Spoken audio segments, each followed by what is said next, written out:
karande y'uburwayi impfu n'ibivumu byitaba hato no muntu nta bwenge ari buze kubona igitambo kigaca haro byabayeho ahantu hamwe ntavuga kimasa kirapfa umwana kiramunda byiteka nabugingo no kubyashinzwe kubarozi bamurogaga haryiba ngombwa n'igihe Imana ishobora gufata imodoka igashya uti ntwiki imodoka kumbi nayo kuzaguhitana ubwo ubuzima burakomeje buzima bugomba gukomeza kumenya ngo ngo simpfuye ngo ndabaho nte hari Imana yabishatse yikoreye mu gitambo cyera gitanga ko byarakunaniye kubyikorera kandi yikeneye ubugingo kandi ubugingo buriho umuvumo ntibushobora kubaho kone biramanuye bitwaye igisozi kikuvuye imbere bari aho ngaho byo ntagukore ubireba gusa biri haro imwe ngo yabirose abona umuntu ngo Imana igiye gutimwa amazi agiye gutembana umuntu ngamukuramo ntabwo nyine ko kinyenka ni nka ruhurura bikaguruduka bikamanuka bigenda ureba bikagusiga bihagarariye aho hantu ikindi kubona usimbuka imanga umusozi ucisemo kabiri ukabonera usimbutse ukabasha kujya hakurya biravuze ngo imivumo yiwanyu yose ibyaha byo kwa basona basokuru na bene wa byo kuraguza gupfumagura no gupfumura no kubandwa n'ibindi bisa nabyo kubandwa imandwa byose byari biziritse amasezerano yawe Imana irabiciye jeri ndacyavuga kubona umuntu akuhambura amaboko n'amaguru yavuga rwose nibyo kurota umuntu aguhambura umugozi ku maboko cyangwa ku maguru waruziritse cyangwa kwitambara mu maso cyangwa se ukaryama ukabona ahantu wicaye hariho ride ariko wajya kuryama ukarota ubona irido ukabasha kugira nko umuntu yakingura idirishya ukabona hanze bivuze ngo ukinguriye ibyo bidayimoni bya byarakuzonze ahubwo utangiye kugira cya cyereko umuvumo uguhisha icyerekezo cy'ubuzima cy'imibereho cy'amafaranga cyo gutera imbere ni ukuvuga ngo umuvumo uragenda ukamera nk'igicu kibuditse ku buzima bwawe ku buryo ushobora no kugira gutya jeri wagura inkweto ukabura ipantaro inkweto zasaza ukabona ipantaro ukajya uhora ubusanya utagira biri komple wabona ubugari ukabura ibishyimbo ukabona ubugari ukabona inyama ni ukuvuga ngo nta na rimwe ujya ugira ibyuzura ngo usaye ko bikwiye kuzura koko ahubwo harimo challenge ubona kimwe ubura ikindi aho hantu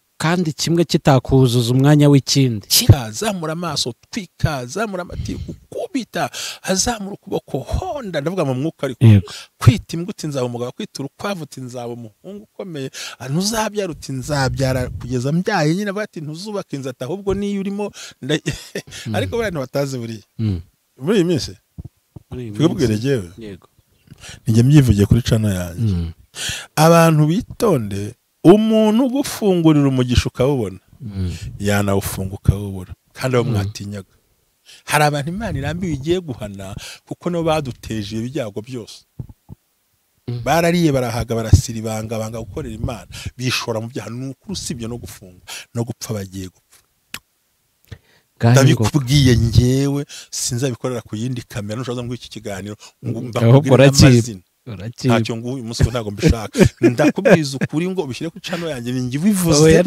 muri iyi minsi niyo nzakiguha kuko abantu bananiwe kurinda iby'Imana yabahaye ibicaza mu mazu n'amamodoka ntibamenya kubaha Imana ibaha agaciro n'amafaranga ntibabyaza Imana barangije baduteza intege nke no gutuma insengero zifungwa n'abantu kunyanyagira bivuye ku makosa n'ibyaha by'abashumba ni ukuri nuhagaze mugiye kubona akaga kiwe Ubumwe bw'Abera Ministries amavuta akandagira amateka ubuzima bugahinduka mwiyerekwa ry'umushumba Reverend Mbabazi Jean Baptiste ubwo yasengaga Imana yamuhishuriye abantu benshi batsikamiwe n'amateka mabi Imana yamubwira ngo genda ubasuke amavuta ubuzima buhinduke nabo bahindura ubw'abandi Ubumwe bw'Abera Ministries ntabwo ari idini nta nubwo ari n'itorero ni umuryango wakira buri muntu wese akabohoka buri muntu wese mu itorero abohejejwe muri byo Ubumwe bw'Abera Ministries amavuta akangira amateka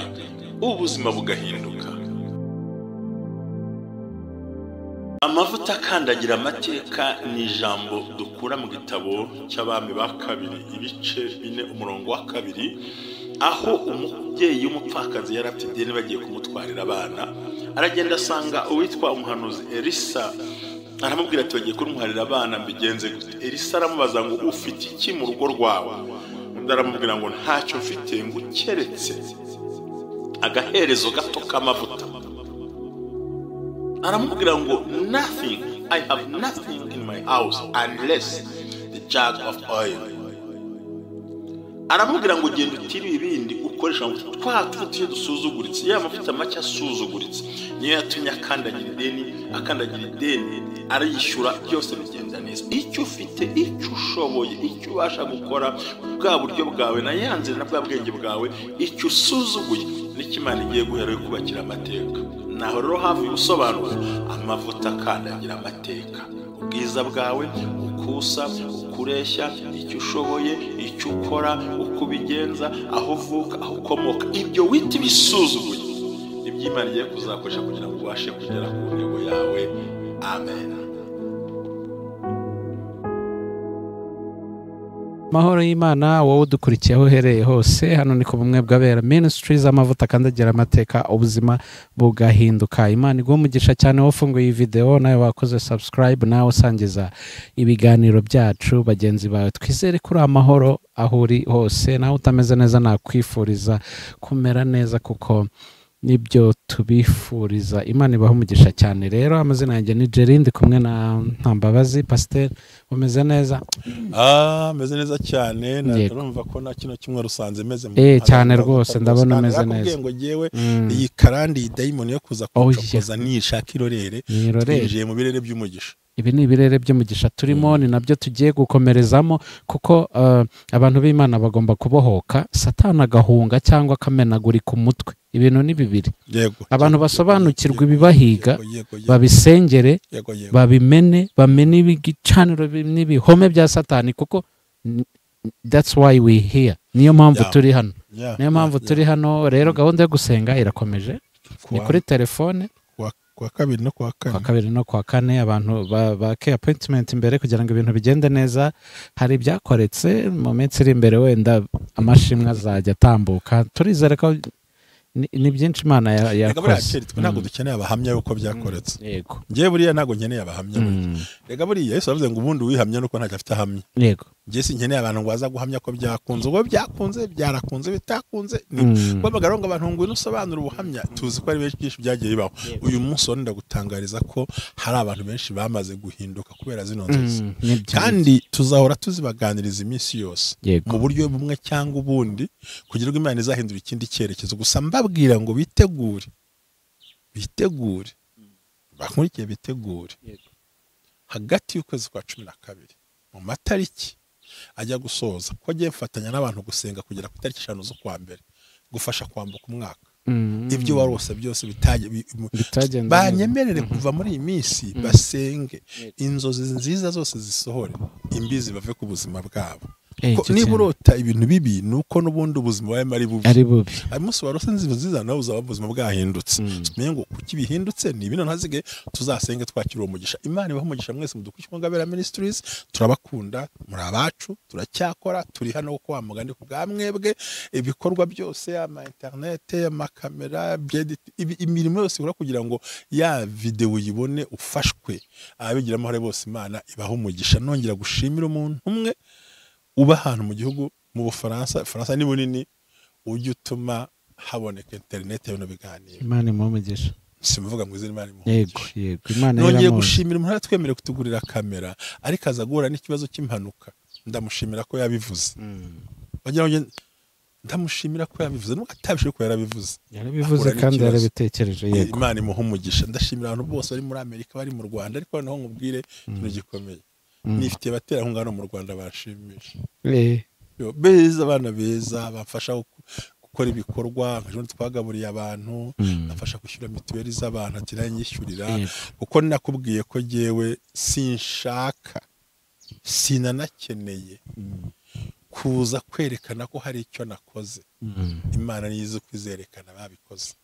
Cyakora sinkeneye kwifotoreza hejuru umuceri n'akawunga shyiriye umukene ushonje. Sinkeneye kwifotoza natanze mituweli ku bantu bane. Ntabwo ibyo dukora cyangwa 10 cyangwa 50 byagakozwe mu ibanga kandi bikabyo mu ibanga. Bakati mwubwira kuki mutaye nawe mwigaragaze oya. Niba hari n'umuntu ufite gahunda yo kuntuma kabisaba ibyo azashaka abandi atuma. Akagaragaza ati twakoze bibanze ugende ku kamera azashaka undi atuma.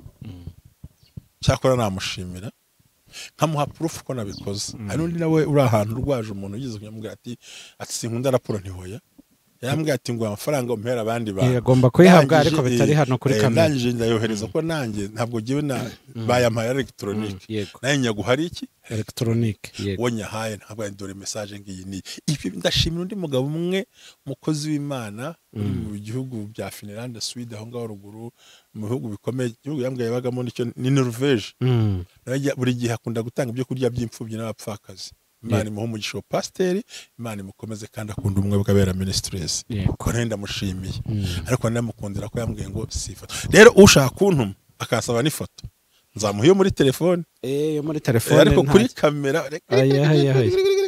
bintu reka hari n'ukuntu kwereka abantu ko twakoze ubundi abantu ntibabyibagirwa ariko Imana ni itibagirwa Imana iguhe umugisha ngira ngo tubikosoremo yego abantu ndakeka basobanukiwe gusa wantuma namutumikira ariko utansaba ngo ninge kuri kamera aramvuge reka Simba bivuze ubundi ntibabihaye nese ntibyumvise naramvise ikintu nakoze yacyumvise nk'ubushize nahaye babugesera w'Irurindo n'abandi ntanazi giye nkabaza aho n'utwe gura mu nzira nyamakuru ko nduzi imirambwa ati navuye kwa muganga narwaye nabuze uko ngira ese nkufashe iki fite akanimero ndagafite mushyira 10,000 ndavuga nibitwara hari ibintu twe kureka kujya umuntu ajyana agafuka akifotorezeho ajyana akamatera akifotorezeho ajyana ati reko rimwe uzazamukana nge nawe niturangira ikiganiro hano gende nkwereka inzu nubakiye umupaka rega nge ndabizi ushobora kubivuga kubera ko ntinya kino kintu ubundi nakoreka twikomereze inzozi zacu rero Imana umugisha badukurikira gusenga turakomeje gushaka Imana turakomeje ariko jya ugerageza ukuboko kwawe kw'iburyo ni gutanga ko umusoni ukagire gute kukamenya ibyo byo kwamamaza ngo wakoze ubundi ihamaje mu ry'Imana ubundi rivuga iki ngo nimukorera kwereka abantu muzamugororewe ngo zanyu muzaba muzibonye hari no kubera ngo giye ngurona ngo simpari ngo agiye gusenga yitatu kandi two birivuga bangojya mu cyumba uherereye ubwire so hiye naza gukora ibyo ahiherereye ariko hari ubiratangiye ku musozi simpari ndasenga yine ntuzashaka ngo mbore mbe agatangaza ibintu ubundi amasengesho ya rusange ni yatangazwa ariko ay'umuntu ku giti cye nibwo ni wowe n'Imana yawe sawa Imana igumugisha rero urakoze cyane Imana turagushimye turaguhimbaje ko twemereye kuba turi hano tugushimiye neza n'urukundo dukunda n'imbaraga zasanzwe tugushimiye ko tugirira neza warakoze kuturinda kudukomeza kutwambika Imana ngo dutabara n'uyu munsi tugirinde ukatugire neza byose bikore kwibahisha bwa Yesu Kristo umwami wacu amen urakoze cyane mushumba rero ndakwakiriye uyu munsi uduhe inzozi udufitiye uyu munsi ni ku munsi mwiza rwose ikaze udukorere mu by'Imana yaguhaye uyu munsi ndashaka kuvuga ku nzozi zerekana ko Imana ikuye umuvumo mu byawe mu bawe mu buryo butandukanye umuvumo kwanza uva kuki umuvumo uva ku byaha byakozwe n'abasekuru barangiza bagapfata byihannye noneho nawe ukazabigenderamo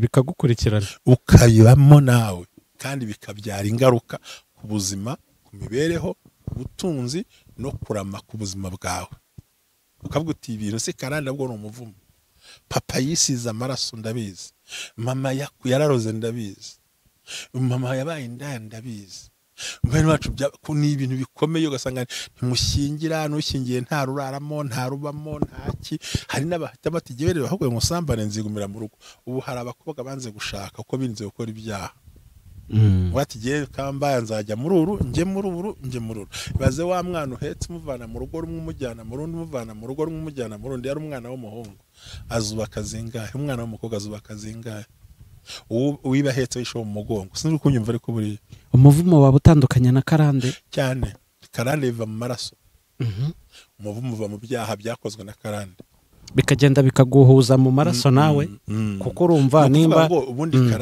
Karande ni nziza ubundi abantu bajye banza banabyumva hariho Karande nziza yego icyo bita kurandaranda ukomezanya hakabaho na Karande mbi ikomoka mu byaha noneho byaha byakozwe muri ya Karande bikaza kwigerekaho kwitwa umuvumo kuko avuze ngo nta mahoro umunyabyaha ni kuwiteka avuga noneho ko ari ibyaha bakoreye ibigirwamana bakoreye basabanye baterekere babanzwe icyo cyazanye umuvumo mu rugo rwabo noneho kiyasosiya na ya Karande bahorana maze si ukubica kirabicarira karande ihita yivanga n'umuvumo cyane kubera ibyaha cyose dezinikite ibintu bitigeze byaturwa kandi ababyemva ni ibintu bisanzwe ugenda n'indasago ugenda n'imyotso barakize gutya hari n'abagore baviyoreye mu ntuze mu kujya kuraguza bakamufatirayo harabasamajwe n'abapfumu harabasamajwe n'iki byose ugasanga hari n'ababyaye abana bapfuye gukora iyo byose none ugasanga nawe wavukiye muri ubwo buryo ariko ni ibintu wisanzemo utihamagariye ubwawe sinzira bisobanukiwe noneho buri kubyumva nubwo nagira ngo ntandukanye n'abadukurikiye bamenye ngo umuvumo na karande bitandukaniye cyangwa bifitanye irihe sano ariko wabyumvise umuvumo ni icyaha utigeze urekura karande yiba nziza iyo uvuka ahantu heza ikaba mbi iyo uvuka ku bantu bafite karande mbi ikagukurikirana ariko bakangwa ko nto bya byaha bitihanwe bikomeza bigakura bikazabyara icyo twita umuvumo ku buzima ari nawo turiho uyu munsi no turebe ngo ni ryari uzamenya ko inzozi zikorera ku muvumo wari uri ku buzima bwawe uri ku bana ndabivugaho abantu babyumve neza ukuntu bisobanutse ni ukuvuga ngo hari ikintu ukoze ugacuruza nk'urugero ubundi tuzi ko karande yo ugera ku bintu bigahunguka umuvumo utuma nabyeseye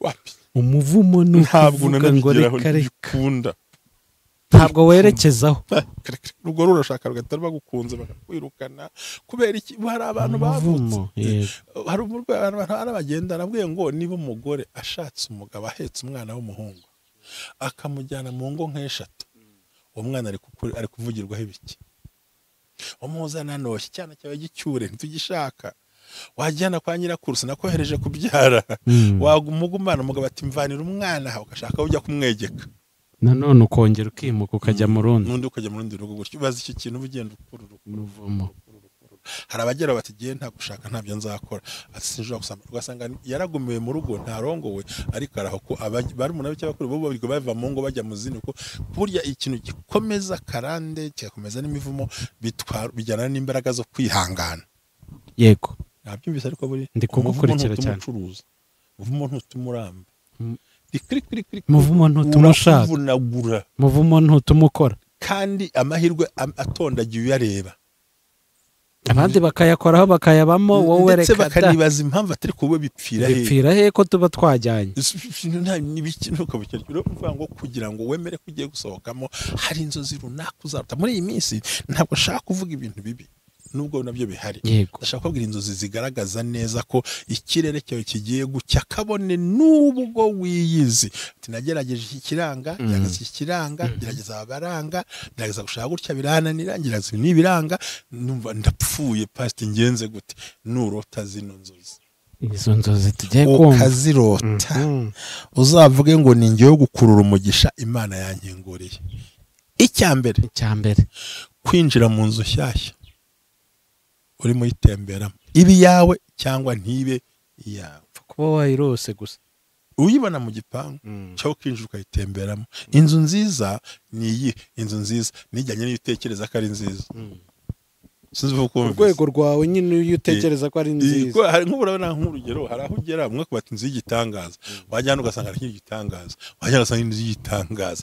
rero igitangaza ibitangaza birarutana inzu y'igitangaza niyo wumva wazubaka ubonye uburyo yose yakubera igitangaza bitewe n'uburyo wakinguriwe imiryango icya kabiri kubona ujya kuri gate cya portail bagahita bagukingurira mu nzozi yego abantu bagahita bakingura mutambuka utakomanze cyane ukihagera kindi kwinjira ugahabwa intebe ahantu utagera ko bayiguhereza biravuze ngo hari karande irandutse mu buzima bwawe gatatu ndasobanura nihuta cyane ndagukurikiye kurota ubona ahantu hose baciye ururasago cyangwa ahantu hose ujya uryama ukabyuka usanga nta bisebe gifite abundi yarukuntu aryama akabyuka n'ibisebe ukabyuka nta bigisebe bigiha tatuwaje yakuvuyeho nk'urugero bisobanura ngo nawe urimo urakurwaho karande ariko ishingiye ku muvumo ariho bizingiye ikindi kurota ujya muri toilette yanduye ukabona abantu bayikozemo isuku ubundi ujya ku toilette yanduye ukandagira amazina ntoki kuyahagararamo bisobanura ngo ni umwuka wa karande ni umwuka w'umuvumo kandi watera uburwayi mu buryo bukomeye bahise bayikorera isuku usanze ibaye nzima menya ngo ndimo najya mu birere byo kuvaho wa muvumo wo mu rugo iwacu yego ikindi kubona isura ikunyura imbere, isura ni imwe ubutaka amazi atwara, ariko kubona biramanuye bitwaye igisozi kikuvuye imbere wari uri aho ngaho, iyo ntagukoreho ubireba gusa biri hari aho imwe ngo yabirose abona umuntu ngo Imana igiye amazi agiye gutembana umuntu ngamukuramo, ntabwo nyine ko kinyenka ni nka ruhurura bikaguruduka bikamanuka bigenda ureba bikagusiga bihagarariye aho hantu. Ikindi kubona usimbuka imanga, umusozi ucitsemo kabiri ukabona urawusimbutse ukabasha kujya hakurya, biravuze ngo imivumo y'iwanyu yose, ibyaha byo kwa basona basokuru na bene wa byo kuraguza gupfumagura no gupfumura no kubandwa n'ibindi bisa nabyo kubandwa imandwa byose byari biziritse amasezerano yawe, Imana irabiciye. Jeri ndacyavuga kubona umuntu akuhambura amaboko n'amaguru, yavuga rwose nibyo, kurota umuntu aguhambura umugozi ku maboko cyangwa ku maguru waruziritse cyangwa kwitambara mu maso, cyangwa se ukaryama ukabona ahantu wicaye hariho rido ariko wajya kuryama ukarota ubona irido ukabasha nko kugira nk'uko umuntu yakingura idirishya ukabona hanze bivuze ngo ukinguriye ibyo bidayimoni byari byarakuzonze, ahubwo utangiye kugira cya cyerekezo, umuvumo uguhisha icyerekezo cy'ubuzima, cy'imibereho, cy'amafaranga, cyo gutera imbere. Ni ukuvuga ngo umuvumo uragenda ukamera nk'igicu kibuditse ku buzima bwawe, ku buryo ushobora no kugira gutya Jeri, wagura inkweto ukabura ipantaro inkweto zasaza ukabona ipantaro, ukajya uhora ubusanya utagira biri komple, wabona ubugari ukabura ibishyimbo ukabona ubugari, ukabona inyama. ni ukuvuga ngo nta na rimwe ujya ugira ibyuzura ngo usange ko bikwiye kuzura koko, ahubwo harimo challenge, ubona kimwe ubura ikindi. Yes, aho hantu kandi kimwe kitakuzuza umwanya w'ikindi. Ikindi cyerekana ko ugiye guca Karande kuvaho ni ukugenda umuhanda ukagera ku iherezo ryayo kandi winjira aho ushaka kujya, cyangwa ugasohoka mu muhanda ujya aho ukwiye kujya. Yego, gakanga kugeza aho ugize gute, aho ugiye kujya, bitandukanye no ukaba kukigenda utarabona iri mujye, biravuze ngo birarandutse.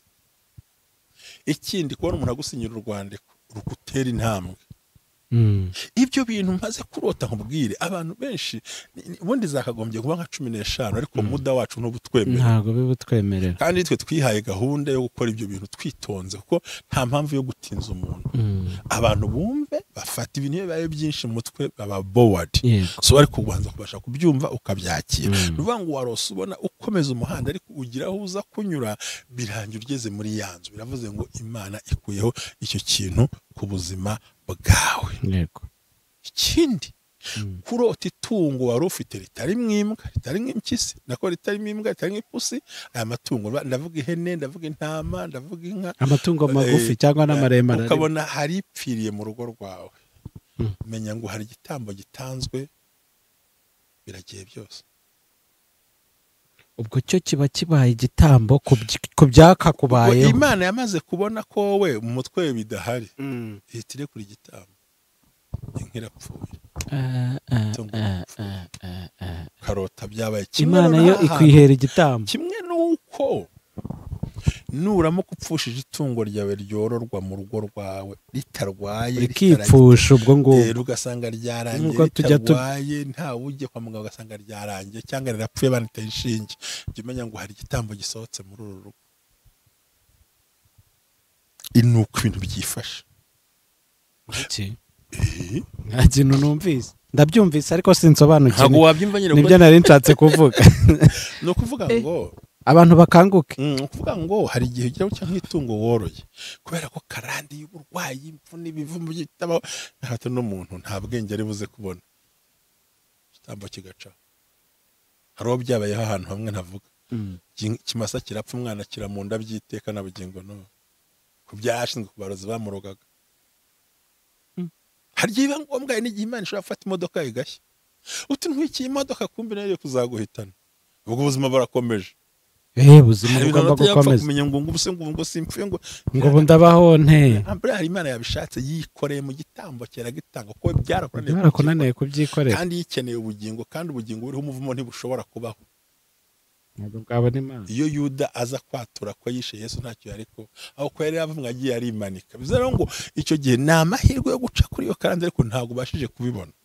Kurota umuntu arakubohora amaboko, akubohora amaguru, akwitambara mu maso, bisobanura ngo hari ibintu utabonaga Imana igiye gukingura ukajya nubwo uri mu marira n'agahinda n'imibabaro byo kwiheba kwangwa, ko burya ikintu cyitwa umuvumo gitera ibintu bitandatu bibi: icyangiro, usuzugurwa, gucishwa bugufi, ubukene, agahinda, imibabaro no kubaho utagirirwa icyizere n'uwari wese kandi nta makosa wakoze.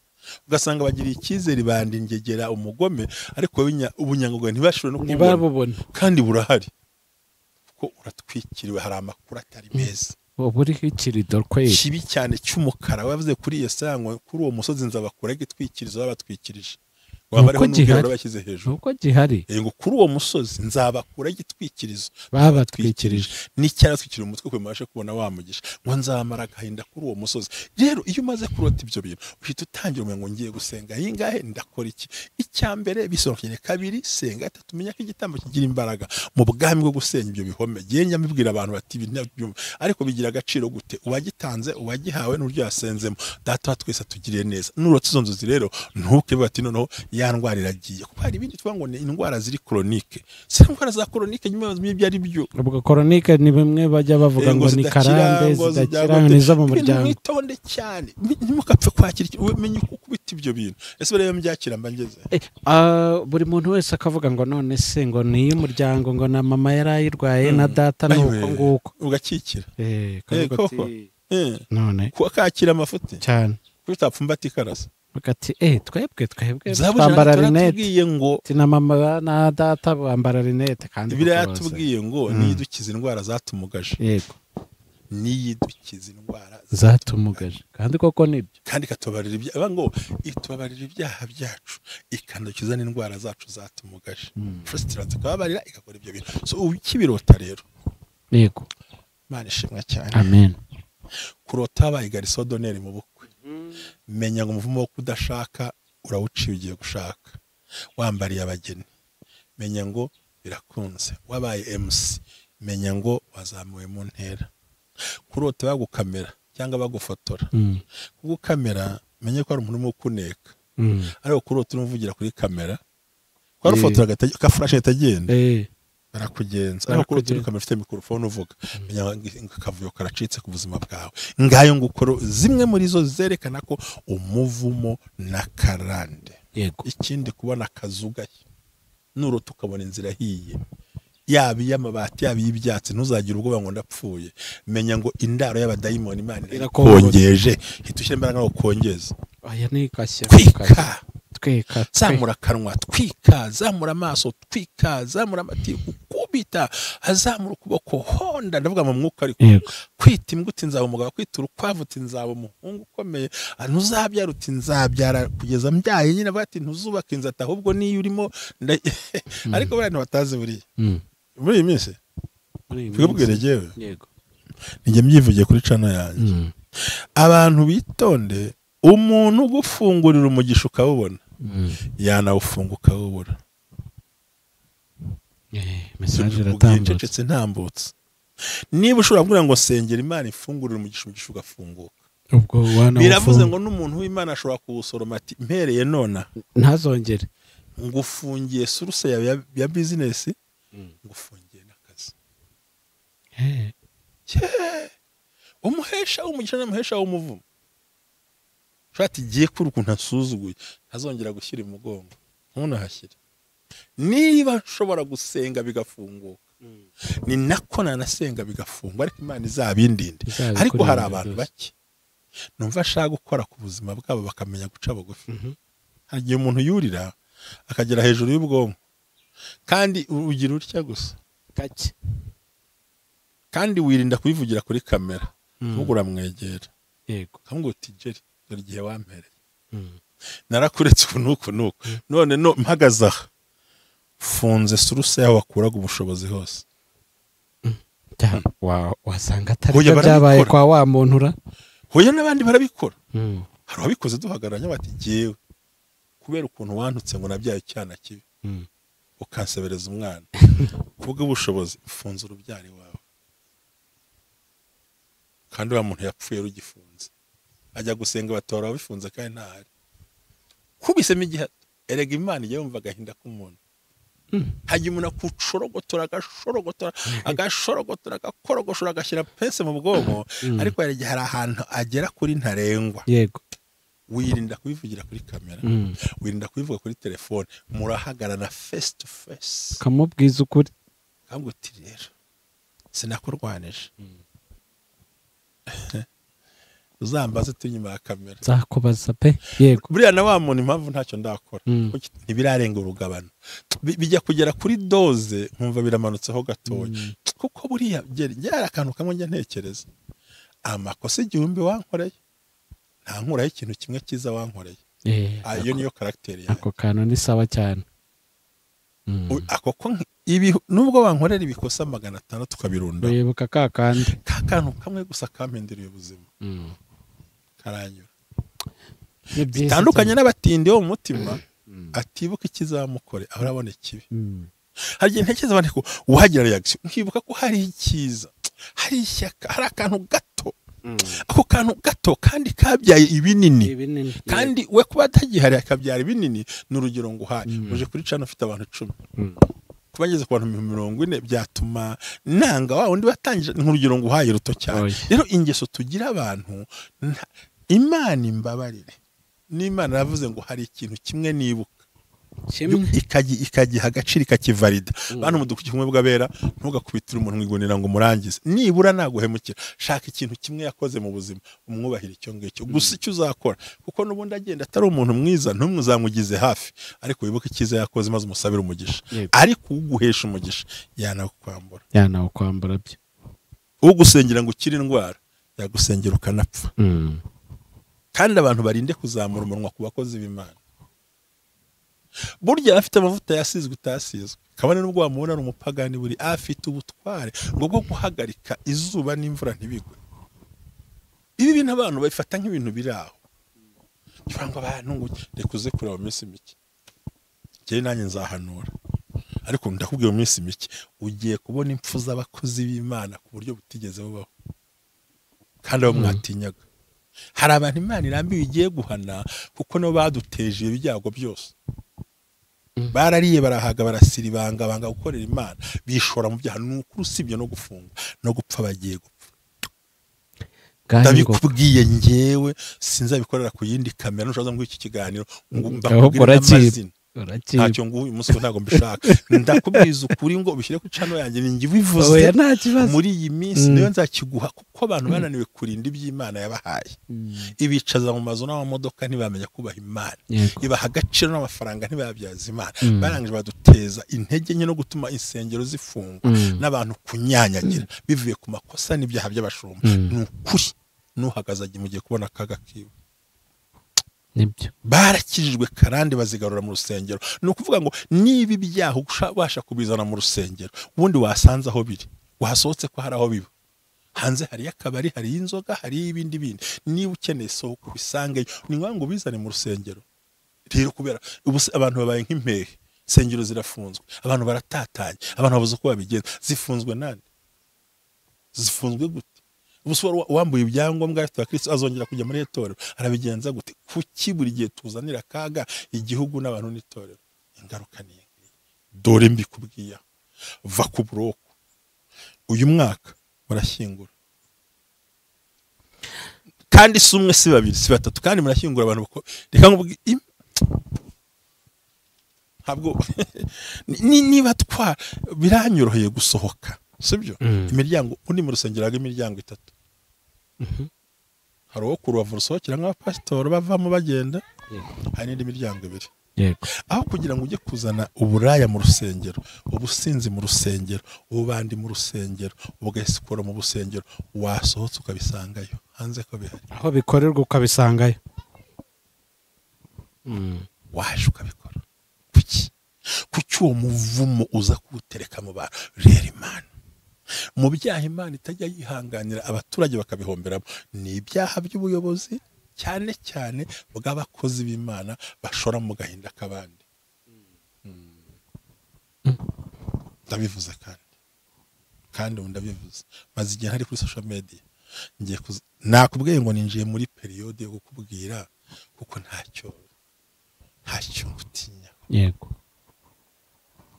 natunguwe n'umuntu nzika nkurikirana ambwira ati igihe bashaka kugihindura itorero ngo gihe bajyaga bamvugaho abantu bakavuga turi amugabo bafoto ubuhamya atari ko n'umunyamahane hari amanyanga atajyamo ntabwo ari amahane nagiraga ariko ntushobora gufata ibintu byo mu gipagani uzu bitereke mu rusengero. Uyu munsi ngo batanga ifunguro kuri internet, hazanga umuntu wese ngo namanyura umutsima aherereye, arawumanyura asara wemerewe. Ibi nabari kwadukana imeze nk'ubupfumu byo kuyora amazi no kuyora ibiki bagatera abantu ngo ni imigisha n'amavuta bagasuka abantu banari umwuka birokora. Reka bakupite kandi muzabona aho kuri guhari, kandi Imana izanye umucyo mu gihugu kugira ngo itorero ryongere rikore umurimo nk'uwa mbere. Nakubwiye nta mbabazi. Urambwiye pe. Sinjamvuga. Urambwiye. Imana iguhe umugisha. Urakoze cyane namwe mwari mudukurikiye. Imana ibahe umugisha. Bye bye. Bye.